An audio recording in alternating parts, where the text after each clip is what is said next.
ఎయిర్‌పోర్ట్‌కి రాగిణొచ్చింది. అక్కా! ఎన్నడూ లేంది పద్మినిని కౌగిలించుకుంది. ప్రేక్షకులు రాగిణితో పాటు పద్మినిని కూడా సినీతారే అనుకున్నారు. కానీ పద్మిని నిరాడంబరత వాళ్ళ మనసుల్లో మరింత ఆకర్షణని సృష్టించింది. బావగారికి నమస్కారాలు. నా మీద కోపంగా ఉన్నట్లున్నారు. మాట్లాడనేలేదు. కారులో కూర్చున్న తర్వాత రాగిణి చంద్రశేఖరంతో అంది. ఆమె రాసుకున్న ఫారెన్ సెంటు పరిమళం అతని గుండెల్లో అయిష్టతతో పాటు ఓ విధమైన కంపరాన్ని కలిగిస్తోంది. అతడు ఆమె వైపు చూడనే లేదు. తన పక్కనే కూర్చున్న పద్మిని చేతిని పట్టుకుని కళ్ళతోనే అన్నాడు. పద్మిని, నేను నీవాణ్ణి. సినీ తారల తళుకు బెడుకులకి నిషా ఎక్కదని చెప్పు. పద్మిని కళ్ళతోనే చిరుకోపం నటించింది. నాకెందుకు కోపం? పద్మిని వంక చూస్తూ రాగిణికి సమాధానం ఇచ్చాడు. అతని చేయి ఇంకా పద్మిని చేతిలోనే ఉంది. భర్త స్పర్శలోని మధురానుభూతి ఆమె కళ్ళల్లో కొత్త అందాల్ని వెదజల్లుతోంది. రాగిణి గమనించింది. ఆమె మనసు మొదటిసారిగా భార్యాభర్తల అనుబంధంలో ఎంత మాధుర్యం ఉందో గ్రహించి నిట్టూర్చింది. అట్టే చూస్తూ, బావగారికి మా అక్కంటే భయం అనుకుంటాను. భయం కాదు చిన్నా, అదో రకం గడుస్తాను. చూడు, నా కను సన్నంలోనే మెలుగుతున్నట్లు ఎలా బుద్ధిగా కూర్చున్నారో. కానీ స్టేజ్ మీద ప్రోగ్రాం ఇచ్చేటప్పుడు చూడు, అయ్యగారి ప్రతాపం. ఏమాత్రం పరధ్యానంగా ఉన్నా రుద్రులైపోతారు. పద్మిని భర్తని శ్లాఘిస్తోంది విమర్శిస్తూనే. రాగిణి ఇంటి దగ్గర కారు దిగగానే ప్రఖ్యాత సినీ నిర్మాత రాకేష్ వచ్చాడు. ఆమె తన కోసం అనుకుని గర్వంగా అంది. క్షమించండి రాకేష్ సాబ్, ఈ చిత్రంలో వేయలేను. నాకు మీ కథ నచ్చలేదు. నోనో, మీకోసం రాలేదు రాగిణి. పద్మినిదేవి చంద్రశేఖర్ గారు వస్తున్నట్లు నాకు నిన్ననే తెలిసింది. వారిని మా చిత్రంలో నృత్య దర్శకత్వం తీసుకోమని ప్రార్థించాలని వచ్చాను. అదిగాక వారిని విదేశాల వారే గౌరవించారు. మన ఫిలిం సొసైటీ వారు సన్మానించాలని రాత్రి మీటింగ్లో అన్నారు. రాకేష్ వినయంగా పద్మినికి చంద్రశేఖర్కి నమస్కరించాడు. రాగిణి గర్వం టప్పున కూలిపోయింది. మిమ్మల్ని చూడ్డం మా అదృష్టమమ్మా. రాకేష్ గౌరవంగా పలకరించాడు పద్మినిని. చంద్రశేఖర్, రాకేష్ హాల్లో కూర్చుని సినిమాలపై చర్చించుకోసాగారు. రాగిణి పద్మినికి తన భవనమంతా చూపించింది.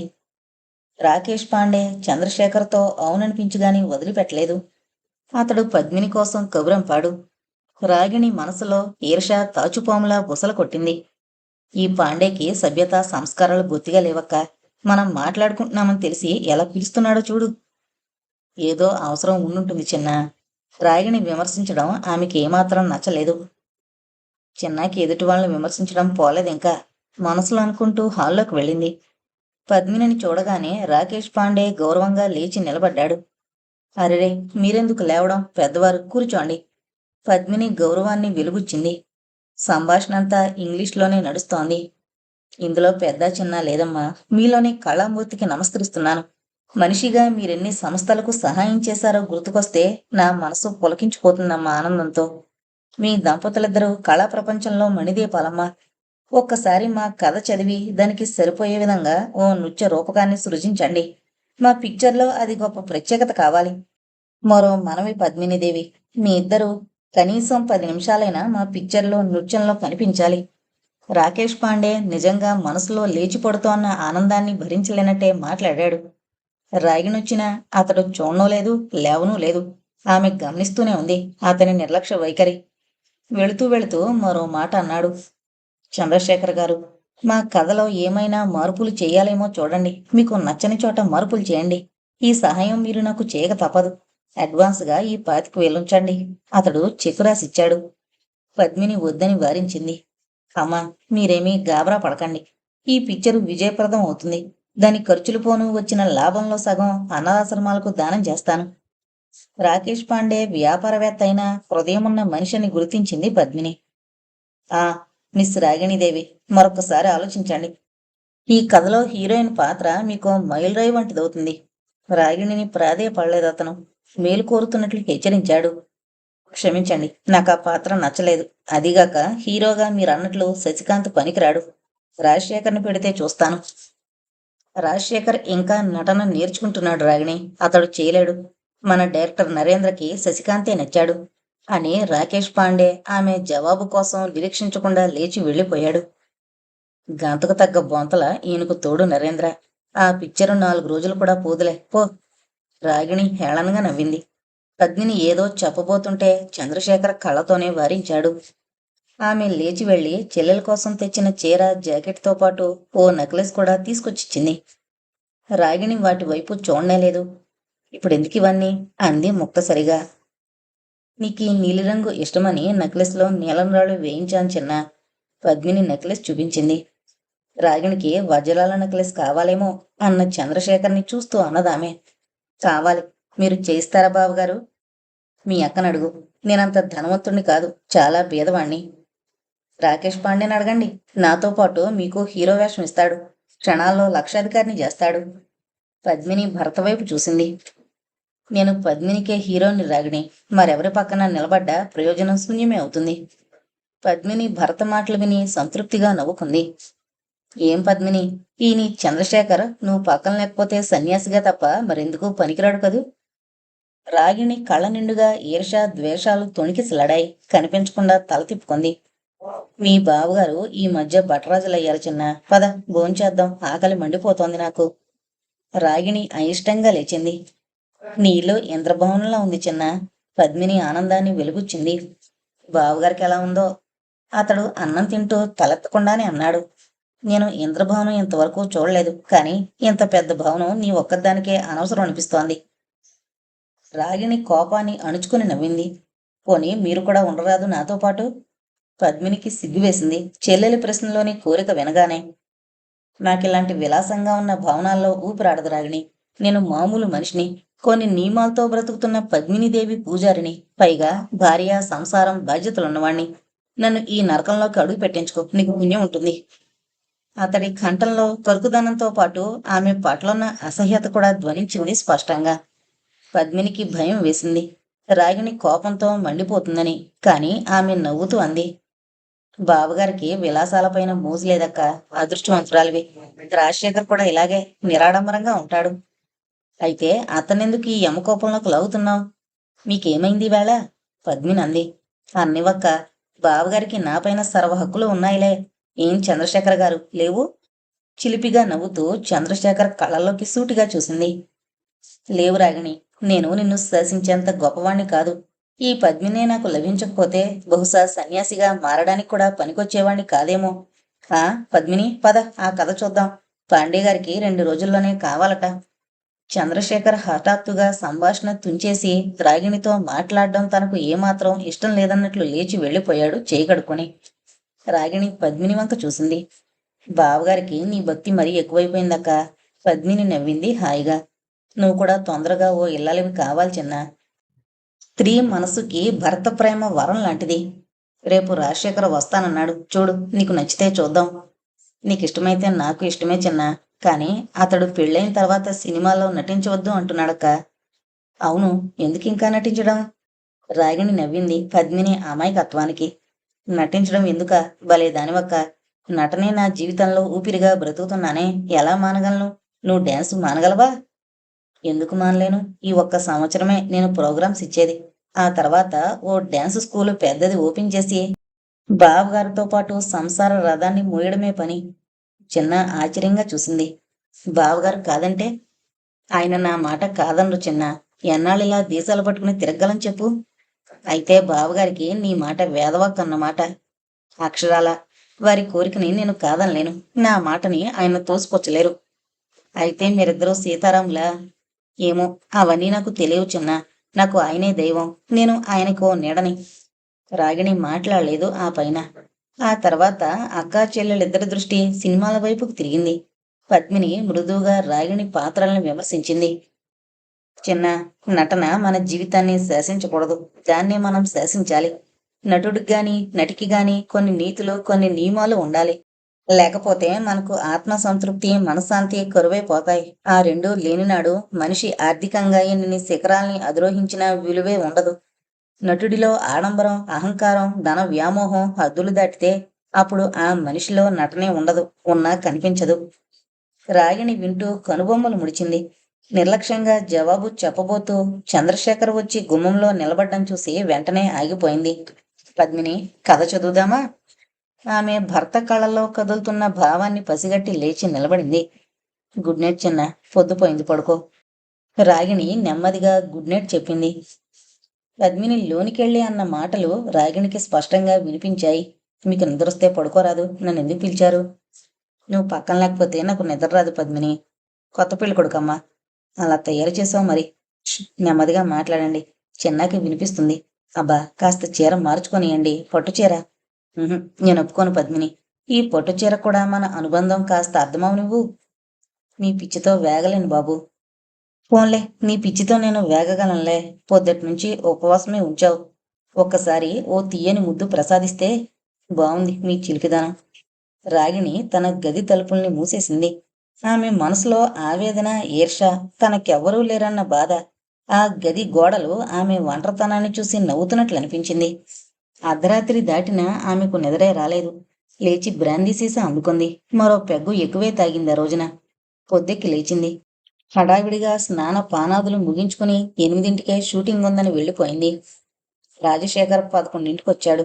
పద్మినికి పని మనిషి చెప్పింది అతడు రాజశేఖరమని. అతడు నమస్కరించాడు. మీరు నన్ను ఎరుగరు, కానీ మీ డ్యాన్సు చాలాసార్లు చూశాను నేను. ఒక విధంగా మీలోని సత్యభామ నాకు ఇన్స్పిరేషన్. మీ అభిమానానికి ధన్యవాదాలు. పద్మిని చంద్రశేఖర్ని పిలిచింది. అతడు కథ చదువుతున్నాడు. పద్మినికి రాజశేఖర్ నచ్చాడు. రాగిణి గురించి ప్రశ్నించింది. మా రాగిణి గురించి మీ అభిప్రాయం చెప్పగలరా? అంటే మీరు పెళ్లి విషయం అడుగుతున్నారనుకుంటాను. అవునండి, జీవితంలో సెటిల్ అవ్వడం మంచిదని చెప్పాను. మీరన్నమాట నిజమే పద్మిని గారు, కానీ రాగిణి గారు. రాజశేఖర్ ఆగిపోయాడు. రాగిణి అడగమంది మిమ్మల్ని. నాకు ఆ విషయం చెప్పారు మొన్న. మీరు నన్ను మరో విధంగా అర్థం చేసుకోనంటే కొన్ని విషయాలు చెబుతాను. పద్మిని గుండెల్లో అనుమానం. చెప్పండి.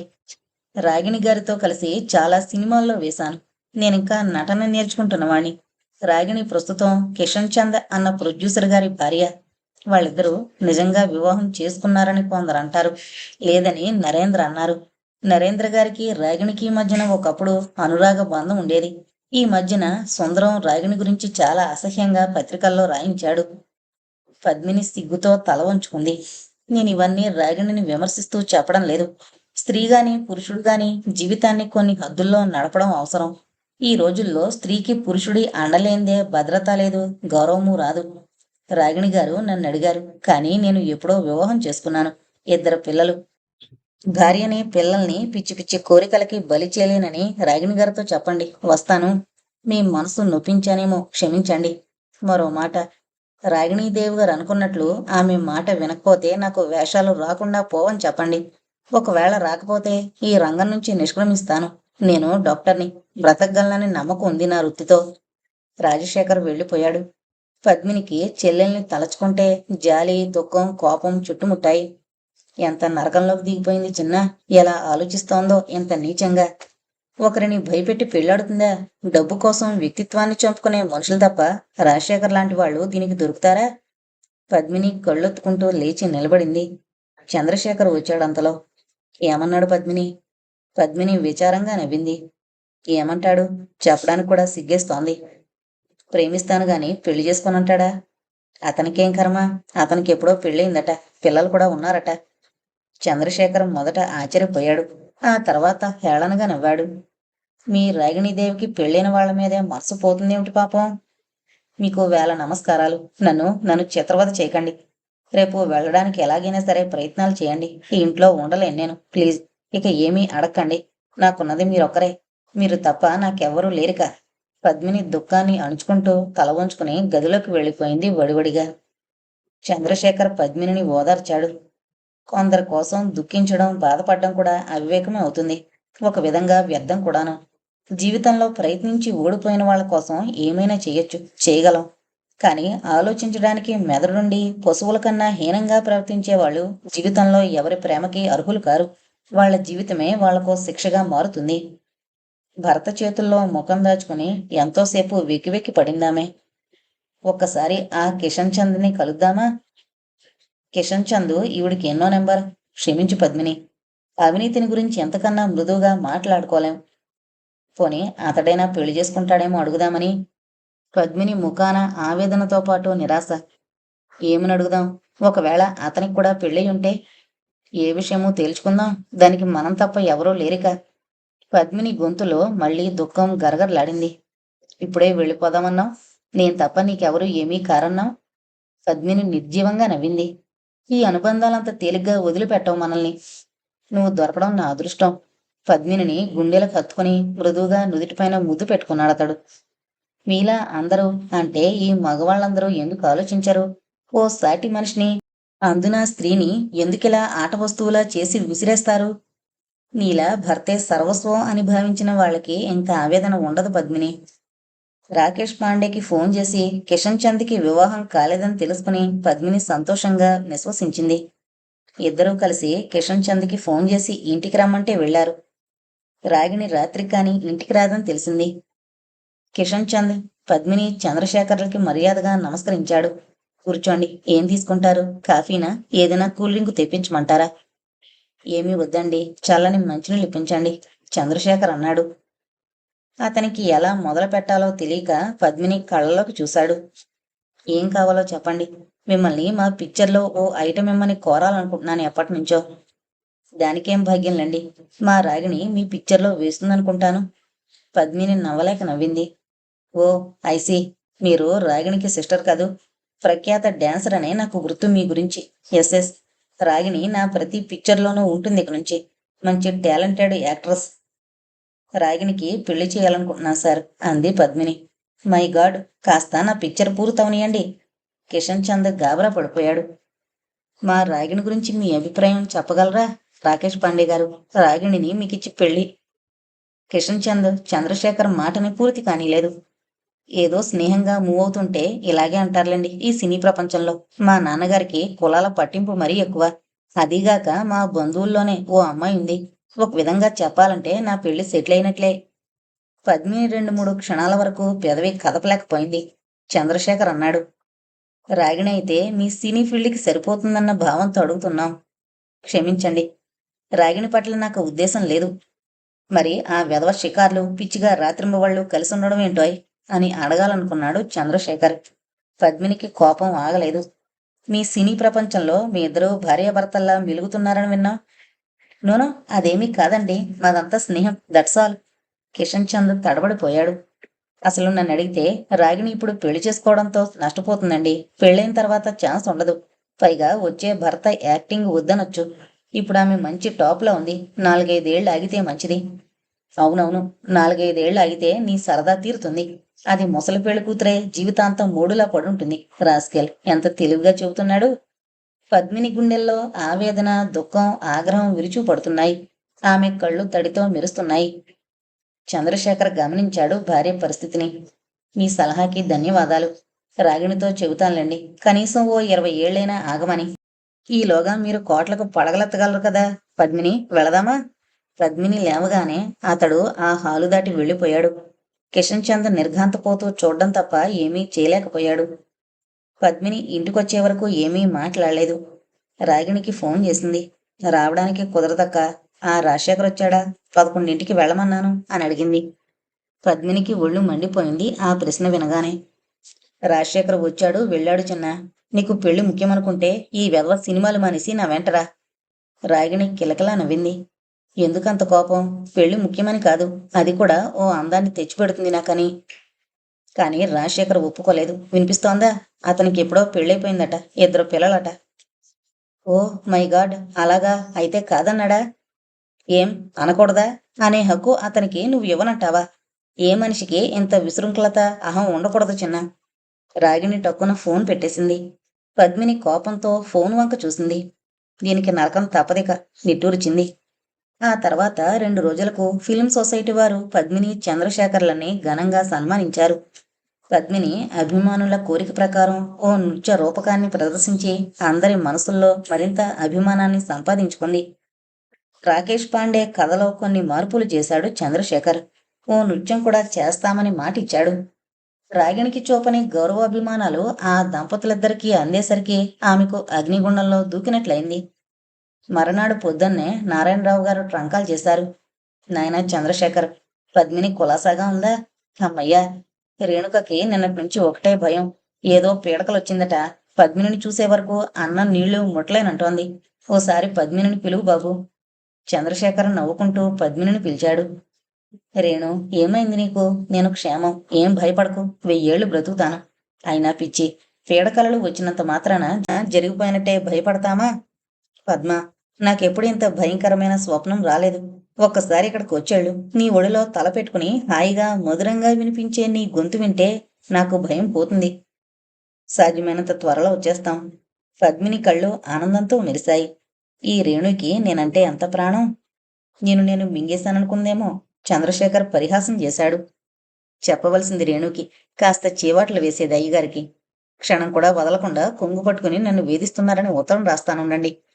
మరి పెళ్ళెందుకు చేసుకున్నావు? ఇంకా నయం, పెళ్లి చేసుకోబట్టి బతికిపోయాను. అంత క్రితం దొరగారు ఈ పద్మిని కోసం ఎలా దేవదాసులా మా ఇంటి చుట్టూ ప్రదక్షిణ చేసేవారు గుర్తు తెచ్చుకుంటే సిగ్గుతో ఇప్పటికీ నా మనసు నన్ను చూసి నవ్వుతుంది. ఏది విందాం, ఎలా నవ్వుతోంది? అతడు ఆమె గుండెలపైకి వంగాడు. సిగ్గుతో ఆమె కళ్ళు వాలిపోయాయి. రాగిణికి లోలోన అశాంతి పర్వతంలా పెరిగిపోసాగింది ఆ భార్యాభర్తల్ని చూస్తున్న కొలది. ఎంతో అన్యోన్యంగా ఒకరి కోసం మరొకరు పుట్టినట్లు మెలుగుతుంటే రాగిణికి విచిత్రంగా ఉంది. ఈర్షతో దహించుకుపోతుంది ఆమె మనస్సు. అక్క కళ్ళల్లో ఎంత ఆనందం, ఎంత సంతృప్తి! చంద్రశేఖర్కి పద్మిని అంటే ఎందుకంత అనురాగం? ఎందుకలా తన్మయుడైపోతాడు అక్క నవ్వుతుంటే? నృత్యం చేస్తూ హఠాత్తుగా ఆగిపోయి చిలిపిగా నవ్వుతూ గుండెలకు హత్తుకుని ఏ రహస్యం చెబుతాడు? రోజూ చూస్తున్న పద్మినిలో క్షణానికో అందం కనిపిస్తోంది అతనికి. ప్రతిదానికి పద్మిని పద్మిని అంటూ పిలవకపోతే పని మనుషుల్ని పిలవరాదు. మొన్న గ్రీన్ రూంలో పద్మిని చెక్కిళ్లకి రంగులద్దుతూ తటాలన పెదవుల్ని ముద్దెట్టుకుంటే అక్క విసుకోదేమిటి? పైగా పరవశంతో ధన్యురాల్ని స్వామి అన్నదేంటి? వీళ్ళిద్దరికీ కోపం కూడా ఓ అందమైన ఆటలా ఉంది. పద్మిని కోపంతో ముడుచుకుని కూర్చుంటే అన్నం తినండి, ఉపవాసం మీకు పడదు అంటుందేమిటి? అంతవరకు నృత్యం మీద లక్ష్యం లేదు నీకని అరిచిన మనిషి నువ్వు తినకపోతే నేనెందుకు తినాలి అంటాడేంటి? రాగిణికి ఆ దంపతుల ప్రవర్తన వింతగా ఉంది. ఆ కోపంలో, అలకలో, అనురాగంలో జీవితానికి కావలసిన ఆనందం లభిస్తున్నట్లు తోచింది. పద్మినిలో తనకు తెలియని మనిషి ఉన్నట్లు అనిపించింది. ఆమె ప్రతి చిన్న కోరికని తీర్చవలసింది భర్తే. రాగిణికి ఆ రోజంతా తనపైన తనకే కోపంగా ఉంది. పద్మినికి కనిపిస్తే ఏం మాట్లాడుతుందో అన్న భయం మొదటిసారిగా ఆమెలో కలిగింది. కాని ఆ సాయంత్రం కిషన్ చంద్ వచ్చేసరికి మనసులో పేర్కొన్న దిగులంతా ఇట్టే కరిగిపోయింది. రాగిణి అందంగా సింగారించుకుని అతనితో వెళ్ళబోతుంటే పద్మిని పిలిచింది. ఎక్కడికి? పద్మిని కంఠంలో కఠినత్వం. వాళ్ళ పిక్చర్ షూటింగ్ జరుగుతోందట, చూడ్డానికి రమ్మంటున్నాడు. నిన్నే ఎందుకు రమ్మండం? మమ్మల్ని పిలవలేదేం? నాకేం తెలుసు, నేను వెళుతున్నాను. వెళ్ళకు, అతడు నిన్ను ఆడిస్తున్నాడు పిచ్చిదాన్ని చేసి. అతన్నే నేను ఆడిస్తున్నానక్క. ఏ ప్రొడ్యూసరు ఇవ్వలేనంత డబ్బు ఇతని నుంచి తీసుకున్నాను, 6 లక్షలు. రాగిణి పెదవులపై గర్వంతో కూడిన చిరునవ్వు. కాని 6 లక్షలను మించిన పని జరుగుతోంది నీకతని వలన. నిన్నతని చుట్టూ తిప్పుకొని మరెవరినో పెళ్ళాడతాడట. నాకతన్ని పెళ్ళాడాలని ఏ కొసానా లేదక్క. మరి ఈ షికార్లకు అర్థమేమిటి? ప్రతిదానికి అర్థం ఉందా లేదా అని నేనెప్పుడూ తల బద్దలు కొట్టుకోనక్క. నాకంత టైము లేదు. నాకు కావలసింది ఆనందంగా బ్రతకడం, అంతే. వస్తా. చిన్న, మనిషిలా మాట్లాడు. మనిషి సుఖపడ్డానికి పుట్టాడక్క.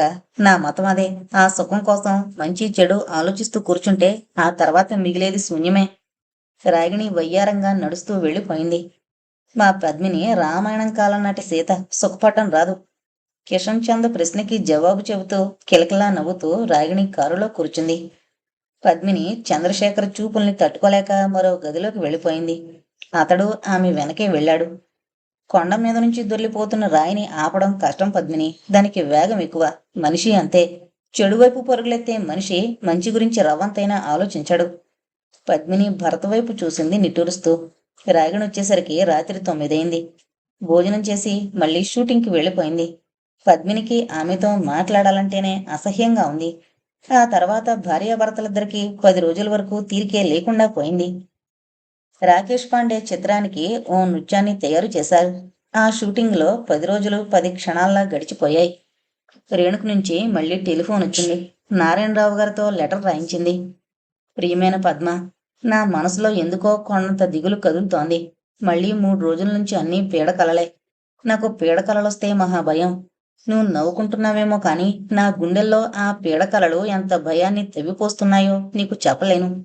నా బాబు మరునాడు చనిపోతాడనగా ఆ రాత్రిలాగే వాడిపైన ఏనాడు ఊహించని విధంగా స్వప్నం వచ్చింది. వణికిపోయాను. బావపైన నీపైన చెప్పడానికి నోరు రావడం లేదు. అంత భయంకరంగా ఉందా కల.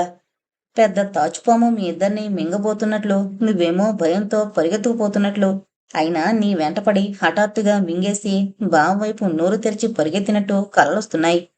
నాకు ఈ క్షణంలో వచ్చేసి మిమ్మల్ని చూడాలని, చూడలేకపోయినా మీ ఇద్దరి స్వరము వినాలని ఎంతగానో ఉంది. కానీ రాలేను.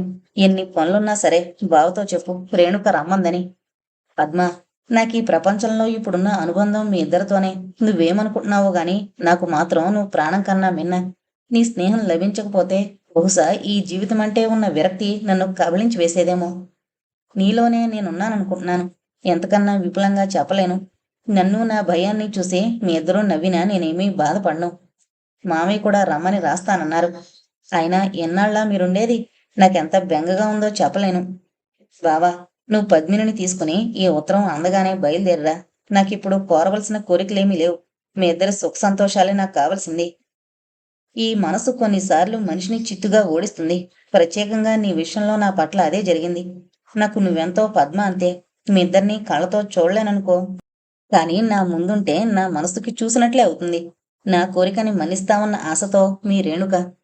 పద్మినికి మనసులో ఆనందం, పరవశతతో కూడిన అనుభూతి. చంద్రశేఖర్కి రేణుక కోరికలో దాగున్న నిజం స్పష్టంగా కనిపించింది ఈసారి. 2-3 సార్లు చదివాడు కొన్ని వాక్యాల్ని. ఎంత పిచ్చిదైపోయింది రేణుక. ఇప్పుడు ఇప్పుడా నా కోసం ఇంత తపస్సు. నేను ఏమివ్వగలను? నేను పూర్తిగా పద్మిని మనిషినైపోయానని రేణుకకి తెలిసే ఇలా మమతల్ని పెంచుకుంటుందేమిటి? నేను వెళ్ళినంత మాత్రాన ఆ మండుతున్న గుండెల్లోకి శాంతి ఎలా వస్తుంది? నా మనసులో ఇప్పుడు పద్మిని తప్ప మరెవరూ లేరని రేణుకెలా చెప్పను? ఏంటి ఆలోచిస్తున్నారు? పద్మిని వేసిన ప్రశ్న విని ఆలోచనల్లోంచి తలెత్తెడతను. ఈ రేణుకి పిచ్చెక్కినట్టుంది. నాకలా అనిపించడం లేదు. తనకున్న ఆత్మీయులం మనమే. దుఃఖంతో, కష్టాలతో వణికిపోతున్న తన మనస్సు ఇప్పుడు రవంత చెడుని, కీడుని భరించలేకపోతోంది. వెళదాం పదండి. రాకేష్ పాండే పిక్చర్ వర్క్ ఇంకా ఉందేమో. పూర్తి చేయకుండా ఎలా వెళ్ళగలం? అతడిని అడిగి చూద్దాం ఉండండి. పద్మిని, మనం ఇంకా ఓ 15 రోజులు ఉండవలసి వచ్చేటట్టుంది. ఏదైనా హోటల్లో ఉంటే బాగుంటుందనిపిస్తోంది. రాగిణికి మనం ఉండడం వలన ఇబ్బందిగా ఉందని అనుమానంగా ఉంది. పద్మిని మౌనంగా భర్త వంక చూడ్డం తప్ప ఏమీ అనలేకపోయింది. అతనికి ఆ ఇంట్లో ఉండడం ఏమాత్రమూ నచ్చలేదని అర్థమైపోయింది. ఈ రాగిణి చేస్తున్న సిగ్గులేని పనులకి నేనే తల వంచుకోలేక చూస్తున్నాను. ఈయనకెంత అసహ్యం వేస్తోందో. అయినా నేను దాని మాటలు నమ్మి ఇక్కడకు రావడం ఏమిటి? కుక్కతోక వంకరని ఎన్ని చేసినా పోగొట్టలేమని ఆలోచించలేకపోయాను. దానిపైనున్న అనురాగం మూలాన. మంచి హోటల్ చూడండి, వెళ్ళిపోదాం పొద్దున్నే. పద్మిని లోలోన లేచిపడుతోన్న ఊహల్ని అణిచిపెడుతూ అంది. చంద్రశేఖర్ రేణుక ఉత్తరాన్ని మడిచి జేబులో పెట్టుకుని రాకేష్ పాండేకి ఫోన్ చేయడానికి వెళ్ళాడు. వెళ్ళాలి. రేణుని చూడాలనిపిస్తోంది నాకు కూడా. రాగిణి మరునాటి ఉదయం 6 గంటలకి ఇల్లు చేరుకుంది. కాఫీ తాగుతూ అంది పద్మిని. మేము విండ్సర్ హోటల్లో ఉంటాం రాగిణి. ఆమెకి ఈ మధ్య చిన్న అని పిలవడానికి ఏమాత్రం మనసొప్పడం లేదు. ఏం, ఈ ఇల్లు ఇరుగ్గా ఉందా? కాదు, ఆయనకి ఇక్కడ ఉండడం ఇష్టం లేదు. ఎందుకనో? కనుబొమ్మలు ముడిచి ప్రశ్నించింది రాగిణి. నాకు తెలీదు. పద్మిని మనసులో ఆమె పట్ల అంత విముఖత ఏనాడూ కలగలేదు. కాఫీ కప్పుని టేబుల్ మీద పెడుతూ తానే అంది మళ్ళీ. ఆయనకే కాదు, నాకు ఈ ఇంట్లో ఉండాలంటే చాలా ఇబ్బందిగా ఉంది. మేము మామూలు మనుషులం. ఓ ఆదర్శానికి, ఓ అనుబంధానికి కట్టుబడి బ్రతుకుతున్నాం. నీలాగా విశాల దృక్పథాలు లేవు మాకు. నీకు మేము ఉండడం వలన చాలా అసౌకర్యంగా ఉంది అని నేనన్నానక్క. పద్మిని ముఖం చిట్లించుకుందా మాట వినగానే. దయచేసి నన్ను అక్క అని పిలవకు. నువ్వో ప్రఖ్యాత సినీ తారవి, నటీమణివి. నేను ఊరు పేరు లేని చిన్న డాన్సర్ని. రాగిణి కాఫీ తాగుతూ నవ్వింది విలాసంగా. నేను నమ్మనక్క. నీ కోపం వచ్చిందని నాకు తెలుసులే. సరే కానివ్వు. నీకు చెల్లెలుందని చెప్పుకోవడానికి ఇష్టం లేకపోతే లేదనే చెప్పు. చనిపోయిందని అనుకో. విన్నవాళ్ళు ఏమనుకుంటారు ఇప్పుడు హోటల్లో ఉంటే? ఏమైనా అనుకోనివ్వు, మేం వెళ్ళక తప్పదు. పద్మిని లేచి నిలబడింది. రాగిణి పెద్ద బరువుని మోస్తున్నట్లు నిట్టూర్చింది. ఈ ఒక్కసారికి నన్ను మన్నించక్క. కిషన్ చంద్ మాట వినకపోతే పైకి రాలేని తెలిసిన తర్వాత అతనితో స్నేహం చేయాల్సి వచ్చింది. నువ్వు పైకి రావడానికి ఎందరితో ఇలా స్నేహం చేస్తావు? ఇది మగవాళ్ల ప్రపంచం. ఒక్కసారి బురదలో అడుగుపెట్టిన తర్వాత వాళ్ళు పైకి తీయరు. అయితే తెలిసి నిన్ను నువ్వే నాశనం చేసుకుంటున్నావా? పద్మిని చూపుల్లో ఆవేశంతో పాటు ఆగ్రహం. ఏమో మరి. నాకు నేను నాశనమైపోయాననిపించడం లేదక్క. మనిషికి ఎన్నో మార్గాలుంటాయి బ్రతకడానికి. నాకు ఈ సినీ ప్రపంచం ఈనాడు బ్రహ్మరథం పడుతోంది. నా అందానికి సాటి ఇక్కడెవరూ లేరు. నా నటనకి సరితూగే మరో నటి లేదిప్పుడు. పెళ్లి చేసుకుంటానంటే వేలకు వేలు క్యూలో నిలబడతారు. కానీ నాకు నచ్చిన వాళ్ళు దొరకాలి కదా. పద్మిని విసురుగా నడుస్తూ వెళ్ళిపోయింది అక్కడి నుంచి. రాగిణి నవ్వుకుంది. నీలో ఈర్ష్య రాజుకుంటోంది పద్మిని. నన్ను, నా అంతస్తుని, నా వైభవాన్ని చూసి. ఆ చంద్రశేఖర్తో డాన్స్ చేస్తే నీ కొరిగేదేమిటి? నాలా కీర్తి పతాకాన్ని ఎగురవేస్తున్నావా నువ్వు? ఈ రోజున నా దగ్గర లక్షలున్నాయి, కోట్లుగా మారబోతున్నాయి. మీరింకా ఆ మామూలు బ్రతుకులోనే అవస్థ పడుతున్నారు. ఇంత అందమైన భవనం మీరెన్ని డ్యాన్స్ ప్రోగ్రాంలు ఇచ్చి కొనగలరు? నేను ఒక్క సినిమాలో నటించి ఇలాంటివి 2 కొనగలను ఈ రోజున. చంద్రశేఖర్కి నా అందం విలువ ఇప్పుడు తెలిసొస్తుందేమో. ఏ క్షణంలో నా అందానికి తన మనసు వెర్రెత్తి ఏం చేయమంటుందోనన్న భయంతో వెళ్ళిపోతానంటున్నాడు. పాపం పూర్ క్రీచర్. ఈ రాగిణీదేవి క్రీగంటి చూపుల కోసం ఈనాడు ఎందరో ప్రొడ్యూసర్లు, హీరోలు తప్పించిపోతున్నారు. మీకేం తెలుసు? ఈ చంద్రశేఖర్కి మంచి పాఠం నేర్పాలి. ఏముందా పద్మినిలో? రాగిణి మనస్సు నిండుగా గర్వంతో కూడిన ఊహలే.